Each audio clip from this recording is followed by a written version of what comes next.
généralement, on a remarqué qu'en Afrique, dans beaucoup de pays où il y a un changement de personnel politique, souvent il y a des velléités de négociation des contrats parce que souvent l'idée, on considère que c'est un changement fondamental de circonstances et que généralement les nouvelles autorités veulent revoir un peu l'ensemble des contrats qui ont été négociés pour s'assurer un peu de ce qu'on peut qualifier de la sécurisation des intérêts économiques de l'État, mais également de la maximisation de tout ce qui est retombées socio-économiques. Parce qu'il ne faut pas perdre de vue que l'article 25 de la Constitution du Sénégal prévoit que les ressources naturelles appartiennent au peuple et elles doivent être gérées de manière transparente et de façon à générer une croissance économique et le bien-être des populations. Il est tout à fait légitime pour un gouvernement de vouloir en soi revoir l'ensemble des contrats qui ont été négociés. Maintenant, il y a une certaine pratique que l'on note, c'est que si le gouvernement estime, par exemple, que la plupart des contrats ne rapportent pas à l'économie, ça peut découler de la faiblesse, par exemple, de la fiscalité. Ça peut découler aussi souvent de la participation de l'État en termes un peu de captation de dividendes, mais aussi ça peut découler également une faiblesse de la législation. C'est pourquoi on cite souvent même qu'en 2012, quand il y a une alternance, il y a une commission de revue qui a été mise en place et la commission à l'époque a révélé que les contrats étaient désavantagés, n'apportaient pas beaucoup à l'État et ce qui a amené un peu une réforme de la législation. Et donc l'essentiel c'est que l'objectif poursuivi par l'État dans le cadre de cet exercice de renégociation soit un objectif qui répond un peu à ce que l'article de la Constitution pose, parce que les ressources doivent profiter au peuple sénégalais. Alors pour la renégociation, je crois que vous l'avez tous suivi, le gouvernement a mis en place une commission qui est en train de travailler, la commission a été installée. Maintenant il y a des questions qui sont relatives plus à la composition de la commission, qui doit être plus disciplinaire, qui doit être également regorgée d'éminents experts, mais aussi qui doit recourir à des experts externes. Parce que l'enjeu c'est de pouvoir renforcer l'État du point de vue de ses arguments, mais aussi permettre à l'État d'éviter de déboucher sur le contentieux. Alors concrètement, qu'est-ce qu'on doit négocier?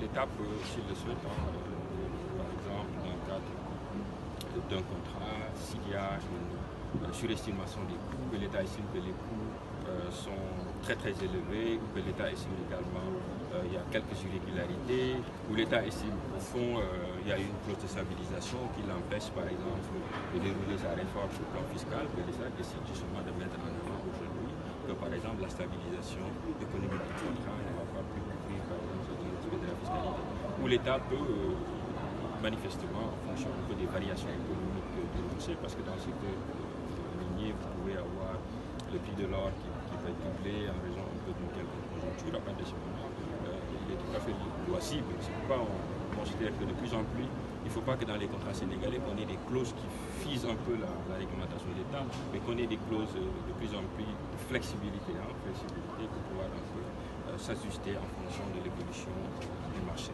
C'est bon?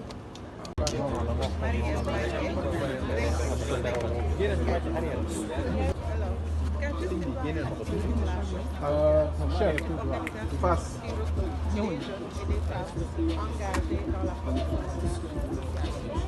Notre mission, c'est d'informer les citoyens d'une gouvernance transparente et redevable.